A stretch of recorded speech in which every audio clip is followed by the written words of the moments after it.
Okay, so I'm French, as you probably have guessed from my accent. I've been practicing martial arts since childhood, starting with judo, doing judo for a good while, and then switching to aikido. And then, of course, in the meantime, doing other things. I've done some karate, Shotokan, Kyokushin, other bits and pieces. And I've been practicing Daitoryu Aiki Jiu-Jitsu for over 10 years now. Oh. Cool. So now I live in Japan. I've been living in Japan for about 10 years or so. I used to live in Tokyo because it was closer to Hombu Dojo. And a bit more recently, like 2 or 3 years ago, I moved to Yokohama for my to get closer to my job. Okay. Still making the trips to Hombu, attending evening classes at Hombu. Of course, until Corona hit, at which time I've decided to not make the trips to Hombu anymore, because you're talking about, from my house, you're talking about 1 hour train, okay, each way. So I reckon that was a bit too much. So starting around February, which is the time when they closed the schools, I decided to follow the government's instructions and to refrain from traveling too much. And I've kept with it since then. Even though we don't have lockdown, strictly speaking, in Japan, people have been advised to refrain from traveling. So that's the reason why I keep at home for the moment. For other personal reasons, I mean, my wife is pregnant, for instance, so that gives me even more incentive. Thank you, more incentive to stay home. So I've kind of reassigned most of my activities locally in Yokohama, which I hadn't done since I moved there. So it was, it's always, how do you deal with difficulties? At least that gave me the opportunity to actually finally, cut the cord with Tokyo and finally, how would you say, integrate in the local society around my house and so on. So it turns out okay. The quality of life, of course, is also pretty good in Yokohama. Compared to Tokyo, it's less hectic. There is more space. So it turns out pretty positive in the end for me. I think it was very simple. I don't know how old I was, maybe 6 or something. My mother registered me in a judo place, and she said, "Okay, now you do judo." So I went there, and I was the keikogi, the white belt, and I was doing judo from that point. That's the story of most French boys, no? That's the way most French people. Yeah, my generation especially. At that time, you either did soccer or you did judo. My mother being a strong-willed woman, I was rarely asked my opinion. So she reckoned that I had to do swimming and I had to do judo. So I did swimming and judo at the same time. When I said to her, I'm sick of swimming, I don't like swimming, it's not fun, the competition, she said, I've got a great thing for you. You know what? You're going to start doing water polo. So I don't know if you know water polo, but it's the game where you're in the pool and, it's like... It's judo in water, basically. Very dirty, exactly. Underwater. Exactly. And in many respects, water polo was way, way rougher than any of the martial arts that I've ever done. But so that was how I got into martial arts, through judo. And then this was like the late 80s, so there was a big craze about action movies and Japan in general, and so judo, like your Ninja Turtles and so on. So the whole thing seemed very, very interesting, and I became interested in Japan and so on through that. And that's never really left me ever since. I thought, okay, one day I'm gonna go to Japan. Kind of a fuzzy sort of dream, but that was the idea. I felt that it was the right place for me. I didn't know why, but I felt it was the right place.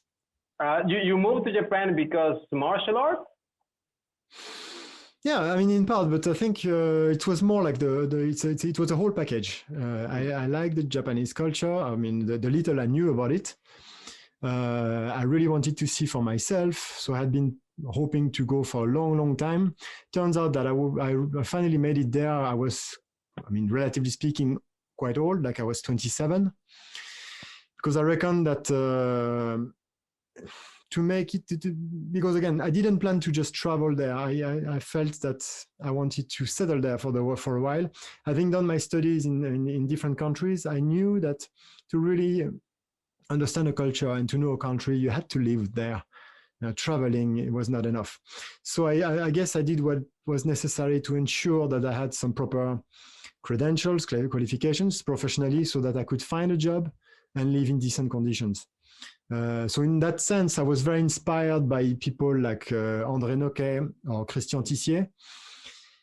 But I felt that their sort of, how would you say, pioneering or rough lifestyle was maybe not for me.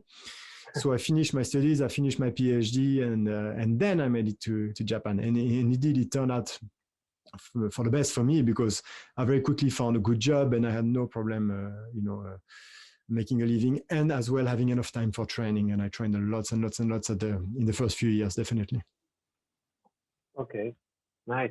Your PhD is in what? In genetics, in plant genetics.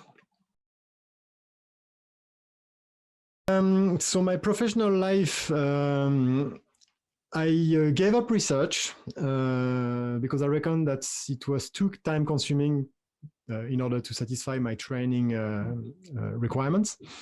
So I started teaching in an international school, teaching biology in middle and high school, which gave me the sufficient time and holidays, especially to train and do gashuku and also return to Europe and teach. And I felt that was something that I would do like temporarily until I found the right research job. And then I figured, my first child was born, and I was quite happy to have the time to spend with him. And then it turns out that little by little, I gave up that sort of part of my identity that was a researcher, and I became a teacher. In fact, I grew into the job. I really enjoy teaching. And then that's what I do. So how it affected me professionally, you may or may not know, but in February, the school closed. Prime Minister Abe decided to close the schools for a while, which my school did as well. So we started to teach remotely, right? Now at that stage, I had already moved to Yokohama. So frankly, I'm living like 5-10 minutes walk from my school. So not a big change. So in that sense, it didn't affect much my life. In terms of training, of course, that's the moment where I stopped going to Hombu. So for a while, I considered what I would be doing in terms of training. So of course, I thought, maybe I could join a local Aikidojo. But at the same time, I felt like two things. One thing is that I felt that probably me turning up to an Aikidojo would have some sort of disruptive effect. I mean, good and bad. I'm not saying which, but when you come someone with my experience and my character, there's going to be some, and the Japanese being the Japanese, they will make some accommodation for this. And I didn't really feel that I wanted to create that much of a stir, especially at that time.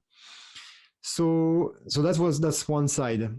The other side that I felt that I tend to try to make use of difficult situations to make big changes in my life that I wouldn't do otherwise. I mean, going to Japan was exactly the same thing, right? I came to Japan because my PhD was that close from cocking up.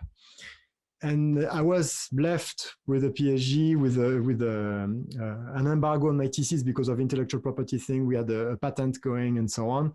So I couldn't really advertise myself as a researcher. So the situation was so bad for me that eventually the option of going to Japan was not so unrealistic or stupid anymore or irreasonable anymore. That's kind of the same thing here. So I felt for a while in my Aikido training, I felt it was good and so on, but I think I missed a little bit the challenge, the difficulty.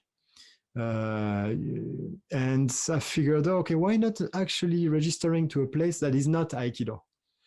And I looked around my house, of course, because of course with the idea of not taking the bus and so on. And there was a karate dojo. I tried many karate dojo, and there was one which was full time, which was a school which is an offshoot of Kyokushin. So their training is very similar to Kyokushin, and that's where I went and I registered. And especially during that time, I went every day because I had a lot of time and training karate. So the new type of training, much more physical, the fact of becoming a white belt again, even though I had some experience in karate, it was not in Kyokushin. The sort of punishments that I got from the sparring every time really excited me, really gave me a new dynamic, and I really enjoyed it, and I still do. So that was a good thing, something that I felt I needed some breath of fresh air in my practice in general. So that's one aspect. The other one is stems from a conversation I had with Vilko Vrisman, who is the General Secretary of the International Aikido Federation, just before actually the start of the pandemic, at least in the way it was recognized in Japan. He came to Japan, and we did an interview with him where I asked him a few questions about the activities of the IAF. And when we finished, we had lunch together, and he asked me the question if I ever considered opening a dojo in Japan. And I must say that at a stage that not really, never come to my mind. Oh. And I said, no, you see, I'm happy training, and I was, and so on. But he said, you should consider it because you've been here a long time, and as a practitioner, opening a dojo grounds you. That's what he said. So I said, yeah, I've already opened a dojo when I was in Dublin. It was successful, but frankly, it was just to put food on the table after my PhD funding had run out. And I never really missed it. It was successful and all, and I enjoyed it, but I never missed that sort of position as the teacher. Oh. But still, then the pandemic happened, and of course I stopped going to Hombu. And then I kept thinking about what he said over and over, and I said, why not? After all, why not? Oh. So I started looking for a place, and I quite quickly found a place very close to my house again, which was quite interesting culturally because it's the first sports club that was established by foreigners in Japan. I forget exactly how long ago, but that was very, very long time ago. And that's from that sports club that pretty much the rugby started and the cricket started in Japan and so on. And they're still running. They're called YCNAC. And I figured, they've been introducing European sports in Japan for over 100 years. Why not going the other way now and introducing some Budo to those people? And I talked to the board of YCNAC, and they were interested by my offer, and that's how it started. And interestingly, I now have some members of YCNAC, foreigners who come, and the other half is Japanese people, non-members who want to learn Budo. So that's a very interesting context. As and you can imagine, in Yokohama, right? Yokohama makes sense. Yeah. Absolutely. No, but I mean, because all the history of Yokohama absolutely. Yeah, makes sense. One of the first sports that opened with the outside. Being quite interested in history myself, there's kind of something that clicked all together in that location. You decided to open a dojo during the pandemic. And that's, I mean, I will say it's crazy, but it's super interesting, because the thing I've been talking with other people is resilience, right? And how I believe I was talking to Leo Napolitano. I don't know, you know this guy from Brazil. He made Kyudo and he has Oh yes. Sorry. Yes. He lives in Japan. Seido also did an interview with him, and we were talking about how resilience is one of the basics of martial arts. It's basically is what we do. It's like it hurts, it smells, it's cold, it's hot, and you go back, and nobody's forcing you to go, and it's not fun, and you're not going to become famous or rich. and you certainly not still rich. go. Yeah. Yeah. And exactly. And, yeah. I mean, a couple of things. I had that conversation with one of my students just like, what is it, like 2 days ago after training. And we were doing Kenjutsu, right? And there's not many of us, and it's a big gym, right? With the wooden floor. So our feet were cold and we were cold and so on, but we were training. And at some point, he says, it's quite cold here. And jokingly, I answered to him, it's Budo. And I explained to him, Budo is not, for me, you take a cold shower, you have to take a cold shower before you train. No, that's not Budo. Budo is you train even if the shower of the place you go are cold.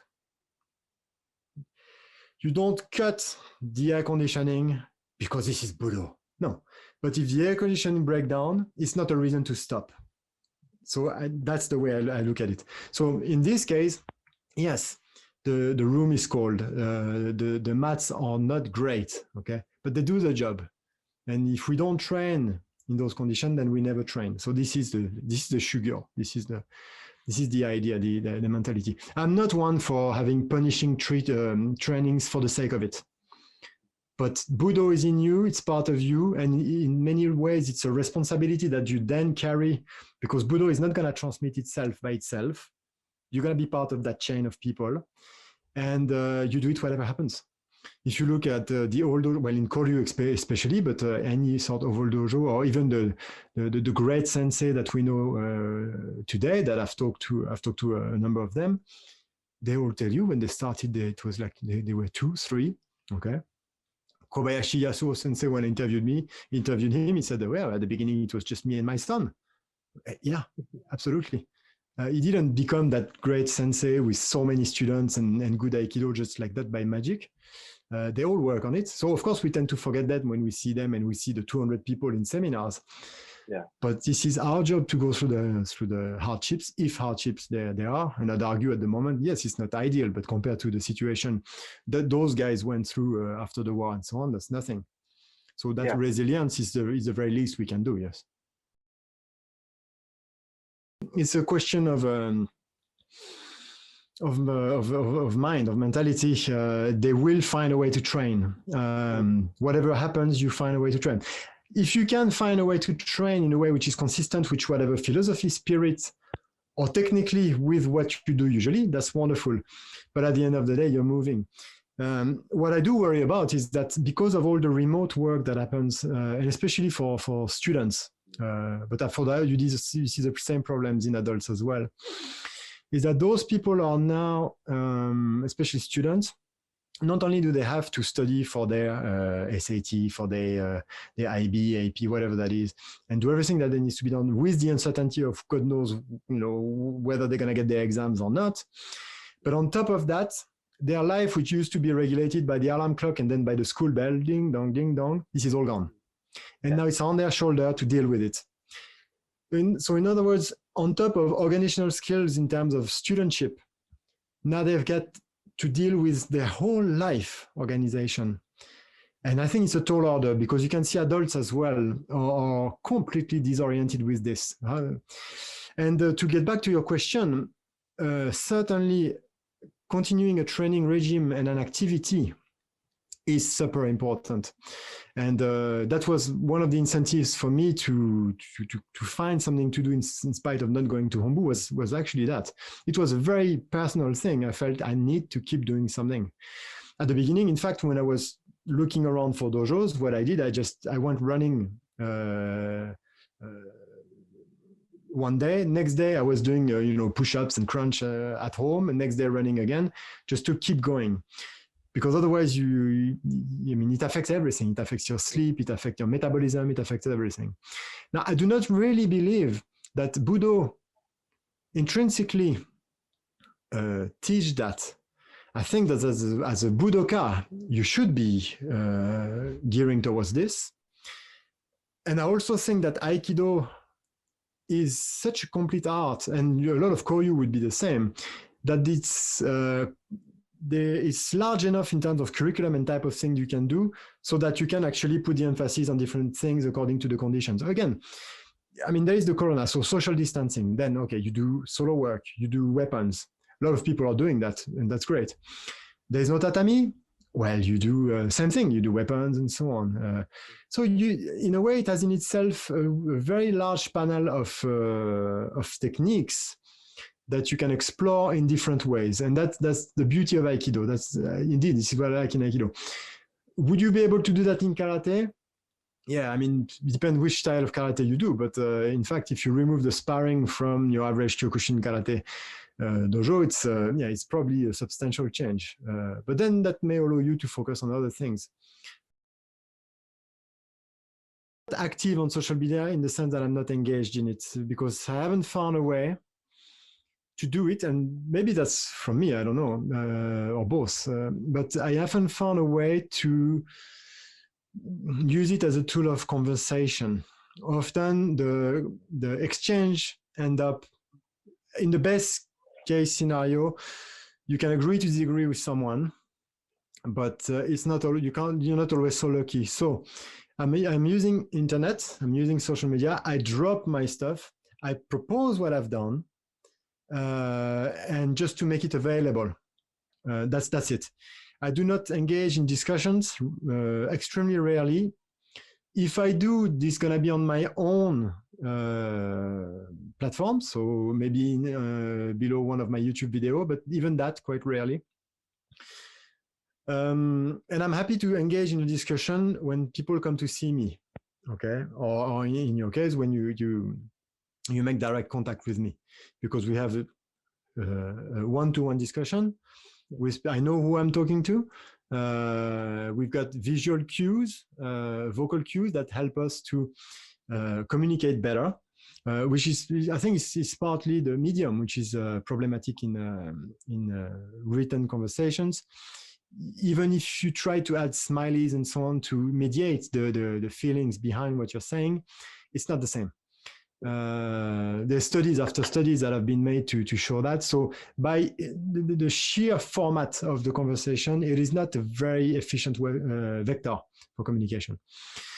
So I started, when I started publishing my stuff, I mean, Facebook was kind of new, and so was YouTube, to give you a sort of idea, okay? So I just recognized the potential for reaching out to people with my material, and that's why I made that YouTube channel and website and so on. But that's it. For me, it's just a tool for unidirectional publication. So if it had been, I'm happy to write for a magazine, I'm happy to write for anything. It's the same thing to me. It's not particularly different because it's the internet. It just gets the stuff. It gives some visibility. Now, in terms of what social media do to Budo, to be frank, if you look at the old numbers of Black Belt magazine in the 70s and 80s, it's just as much crap than what you can see now. In fact, nowadays it's a little bit easier to fact check those things. Yeah. So for someone who actually is willing to see through that and who is provided with the tools to evaluate the value of a piece of information, that's powerful. The biggest issue that I see a population that is somewhat ill-equipped to deal with the amount of information, which is not necessarily able to hierarchize that information. Now, it's not necessarily a bad thing, because before the editorial job, the publishing job, the angle was done for you, and you didn't necessarily question it, and the only choice you would make is whether you would choose a newspaper which leaned more to the right or more to the left, and then there was a sort of confirmation bias just the same. Your friends would be usually people who share your point of view, and that's why you would have argument during Christmas, because Christmas was the time where you were with people that you didn't choose, i.e. your family. So is it different nowadays? Maybe not, but it's certainly enhanced, and especially for young people, they have to deal with much more than we did when we were their age. So again, is it specific to Budo? I don't think so. Is Budo or Aikido hurt by social media? again, it's, give it time. Nowadays people get offended by something that's posted.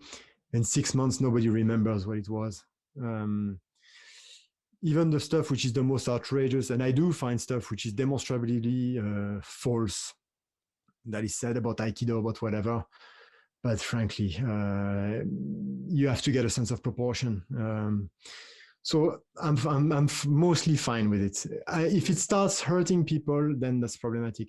I'm more interested in what is the source of this. So somebody decides to make a fuss because they quit Aikido, because they found that their school was, or the teachers was abusive or whatever. Is this true? What do they mean by abuse? And what happened in that school?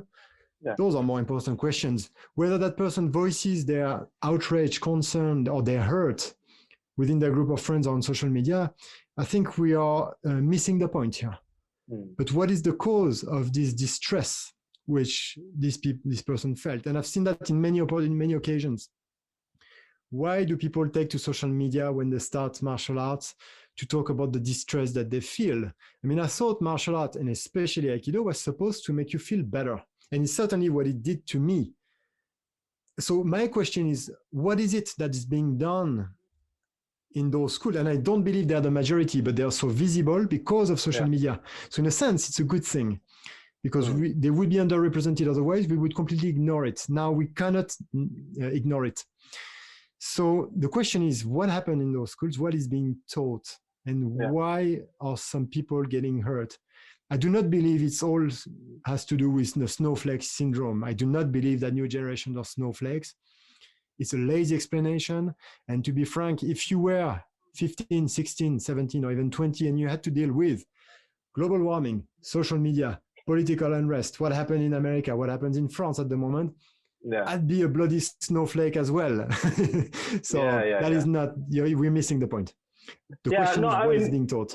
You're totally right. I think, I work in advertisement, and for me, social media, it's a tool to get into very superficial messages to people who don't want to double check, you don't want to fact check. It's just give me. It's a bumper sticker. That's right. That's it.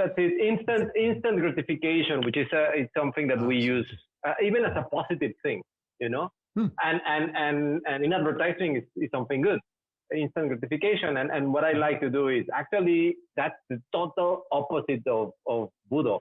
That is true. That is a very important point. That's precisely why when somebody asks you on social media or on the comment section on YouTube, but what Aikido is useless, what is it used for? Okay, first of all, I don't feel that I particularly owe you an explanation. Okay. If you want an explanation, come to see me. Okay. Yeah. Come to see me in seminar, come to see me in Japan, whatever. And even if I was inclined to give you an explanation, you have to accept the fact that some things cannot be explained in 100 or so characters or on bumper stickers. And Budo, as you said, it's a slow burn thing. It takes forever to perfect. It takes forever to work out what they're about, to work out what you can or get from them, what you did get from them, if you've got a little bit of a retrospective or introspective sort of point of view. Sorry, but the medium and the time frame of our conversation does not allow me to answer properly that question. But to be frank, I get that as a scientist. Every time I go to dinner, there's going to be one person who's going to ask me, so GMO, good or bad? Okay, do you have a couple of hours? Can I have a whiteboard? And I'm willing to explain to you what it is and case per case basis and so on. Vaccines, are they risky or not? Same thing. So what is Budo for? Well, again, give me 2 hours. Come to see me, give me 2 hours. I will spend 2 hours with you if you come to see me, if you're genuinely interested, but I will not engage with you in a comment section in Facebook on those grounds. Yes. No, you said it. It's not.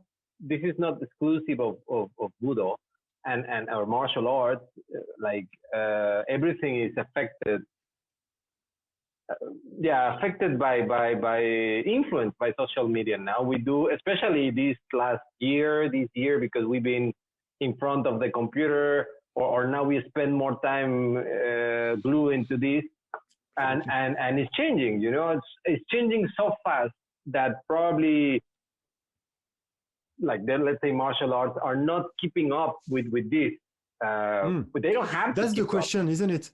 Should Budo or martial arts address social media's questions? Is it their job? Budo are supposed to be relevant in the context and in the time in which they're practiced to address the needs of the people doing them. Okay, by definition, whether it is Koryu or Gendai. But the question is the time frame. Should I really be trying to address every question in my comment section about does this work, does that not work, is this or that? No, as you said, I think the time frame is different.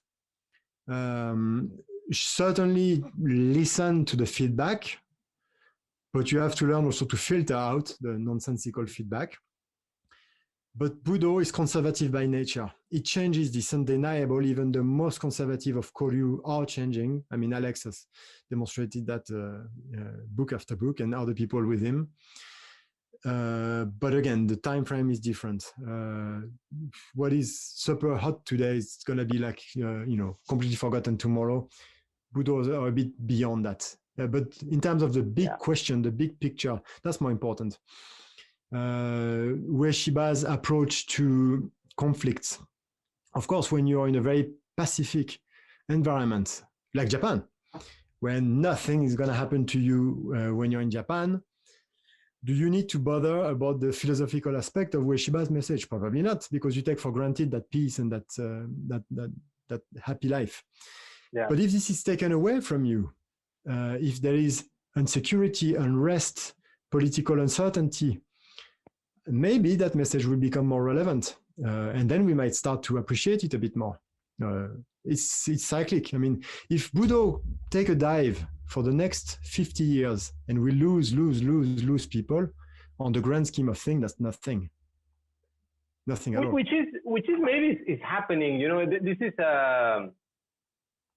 I mean, you go to a gym, studio. And again, I'm not. This is not a beef against modern combat sports. I practice BJJ.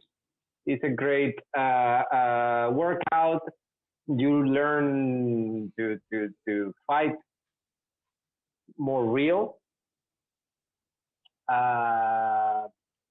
But like you said, it's totally different.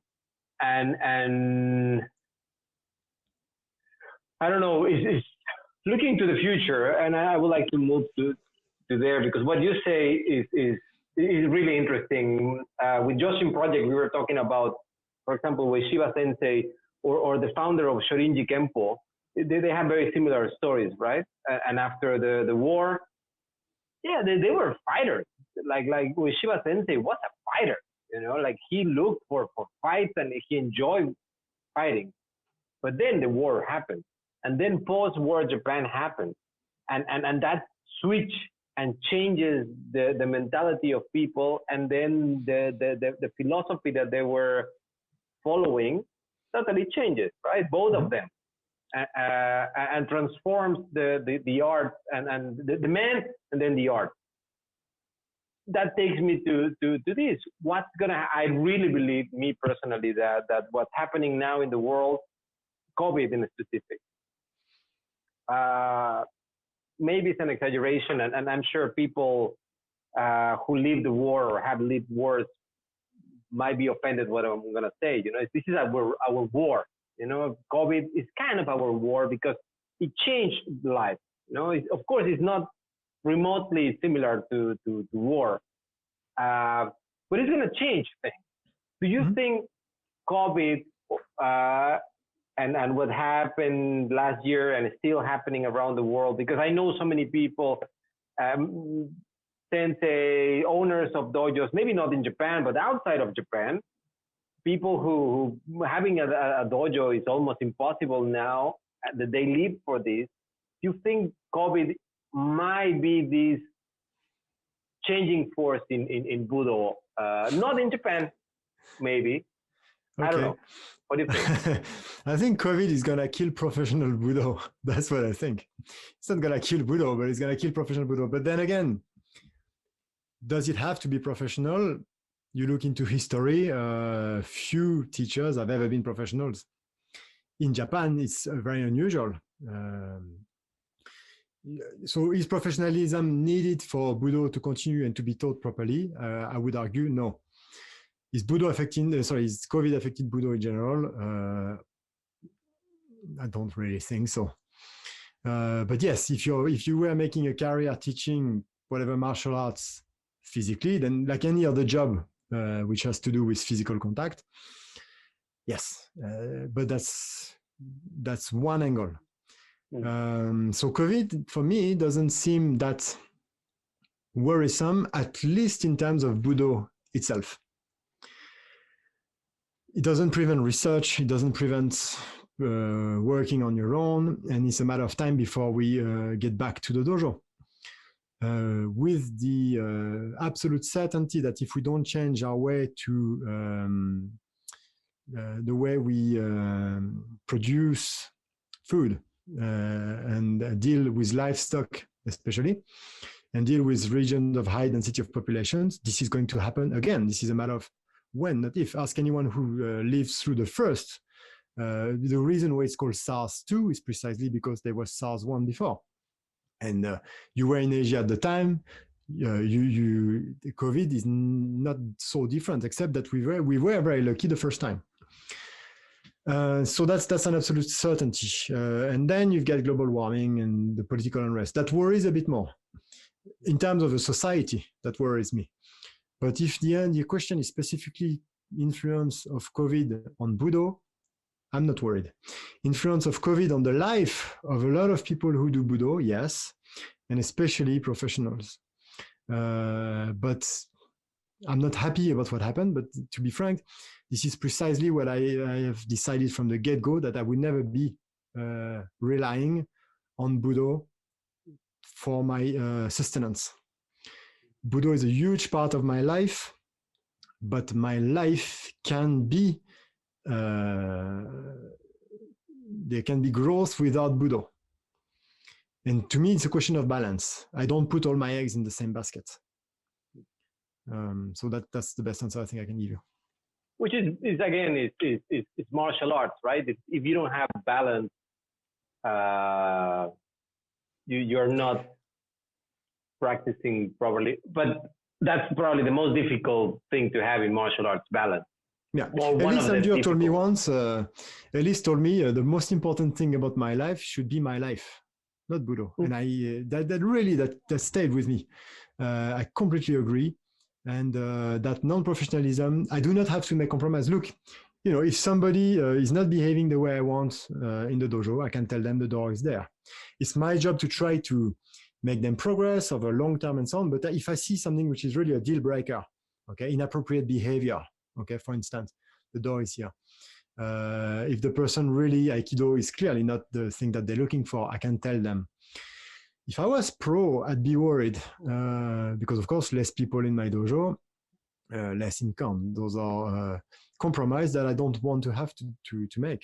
Okay, so that I do not put myself in that situation. Okay, I'm almost running out of questions for this time because I think with you I could go hours and hours.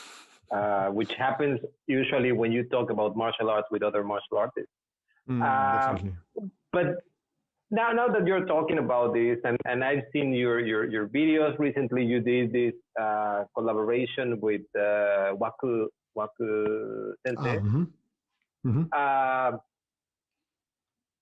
And this is from Yoshinkan, which is very technical and very we barely talk about ki or it's just about breaking the arm, and similar probably to Aikijutsu maybe. And that's a more personal question I want to ask you.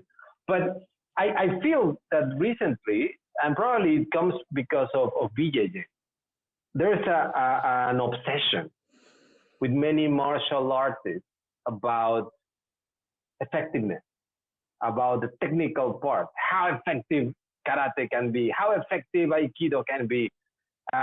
We need to prove them in the street, right? Why you think is that? Why we are so obsessed? I don't know if you feel it the same way. You know, I mean, this guy Jesse, the karate nerd. I don't know if you know this guy. Yeah, I think I see yeah. You're talking about. He's very, very active in social media, and is everything about technique. Why you think we are so obsessed with this? I don't think we are more obsessed with efficacy than before. I mean, look, again, go back to the old Dragon magazine, 70s, 80s. They all taught you how to kill, how to deal with opponent, how to face the growing insecurity, which I would argue in the 80s in New York was certainly worse than it is now. So I don't think this is a new concern by any means. However, what I think happened is since MMA, a lot of people got a wake-up call in terms of what is a realistic way to approach training in a non-cooperative environment. Now, Budo are based on kata geiko. This is by definition mostly cooperative environment. It's a different way of teaching. Koryu have probably not been meant to be used for the battlefield. Go back to the papers by Carl Friday. Those were mostly social groups, etiquette schools, very refined techniques, which had benefits in themselves, which were of value in themselves. But I don't think that historically speaking, this is accurate to say that Koryu were meant for practicality.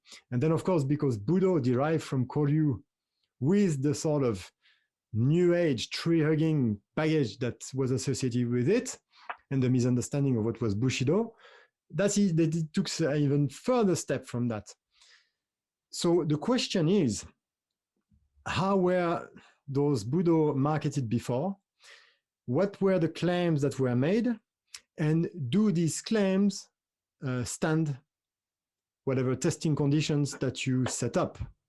And in many cases, what MMA has shown is that in a controlled environment that allowed as much engagement as possible within certain framework, because you're not going to rip the throat of somebody or bite their head off. A lot of claims were not fulfilled. So it's a question of being consistent between your teaching methodology and what you claim to be teaching. So if you claim to be teaching an Aikido, which is practical in the street, then provide a teaching methodology which is consistent with that. Do some sparring, use protections because you're probably going to hurt yourself. You're probably going to have to weed out a bunch of techniques because really the potential of damage is really too great.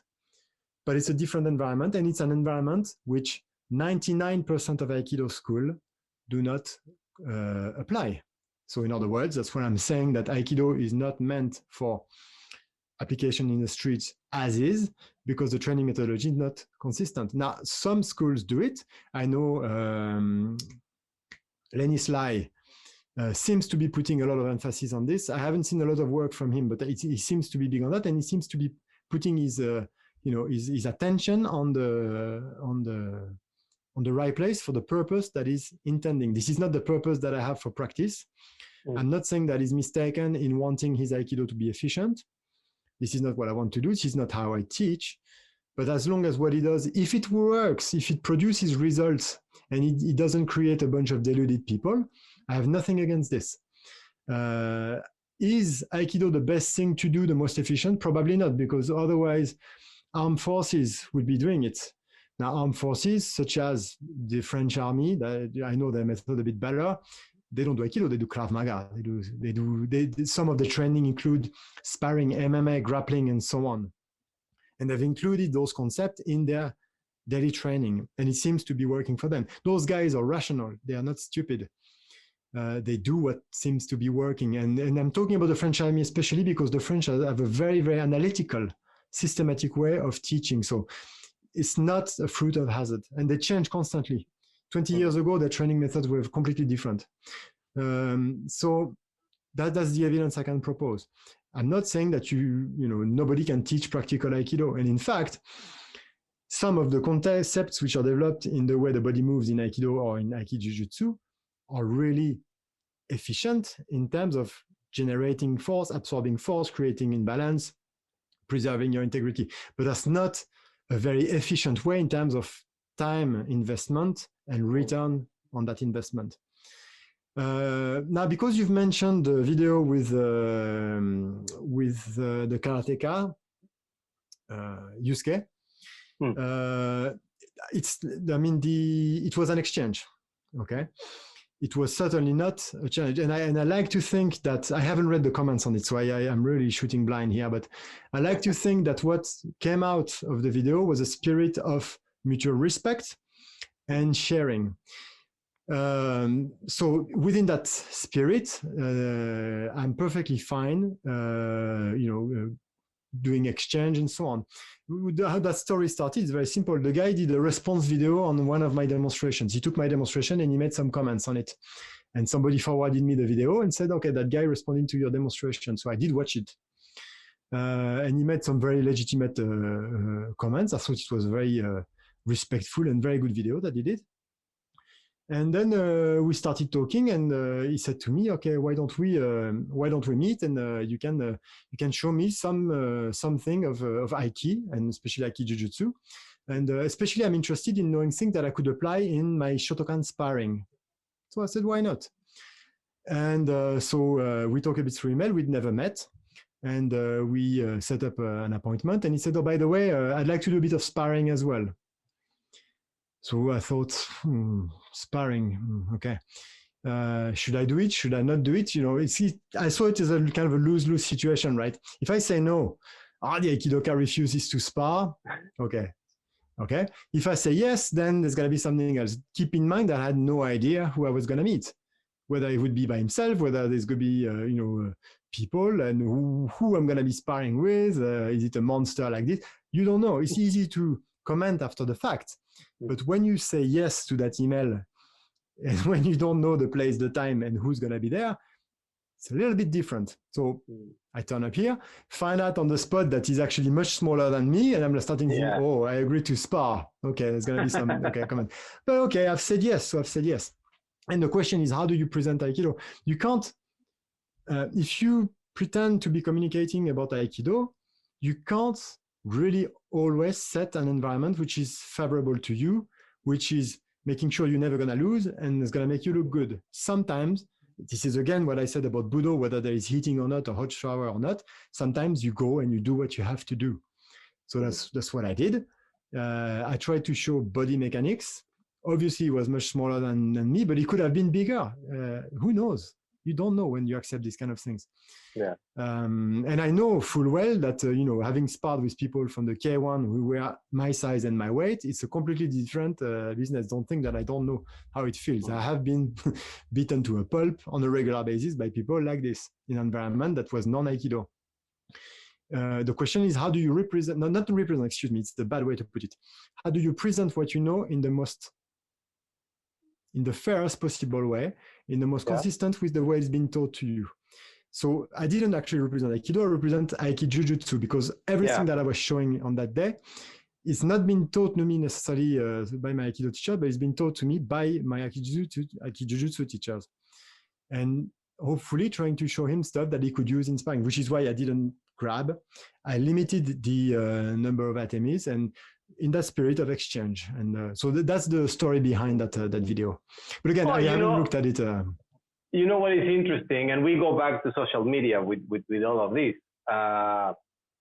From this, as things have changed, you're exposed, or people are more exposed.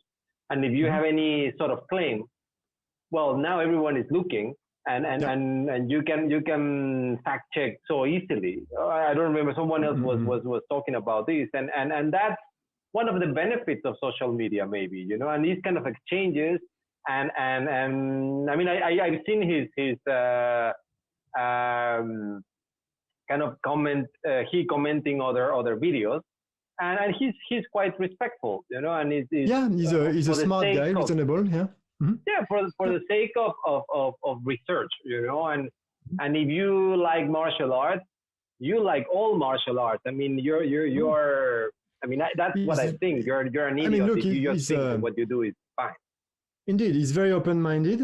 He's got a clear communication strategy which works, and you also have to put yourself in his shoes. Okay. Yeah. He invited me. He didn't know who I was.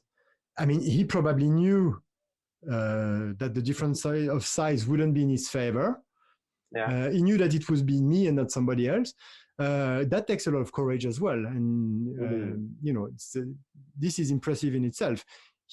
And also, you know, he looks pretty young, no? And he's probably has his native digital, and he's native of Instagram.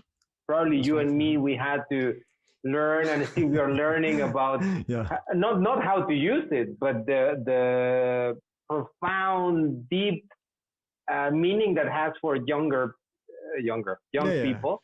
The codes behind, and and I can tell, you know, with him is he did it on purpose, and I mean, nothing wrong with it, and I really like what he does, and actually I'm planning to talk to him also.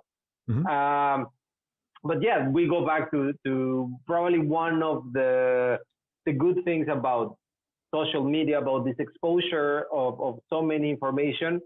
The problem is not the tool, as always. You know, the problem comes with who's in front of that tool and how you use it.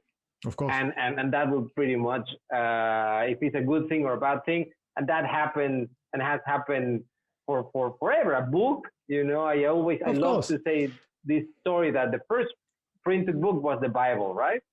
But 2 years later, the number one selling, the bestseller was porn poems. As it always is, yes. Of course. Yeah. And it's the same with internet. You know, internet is the best university around, but people watch porn and cats.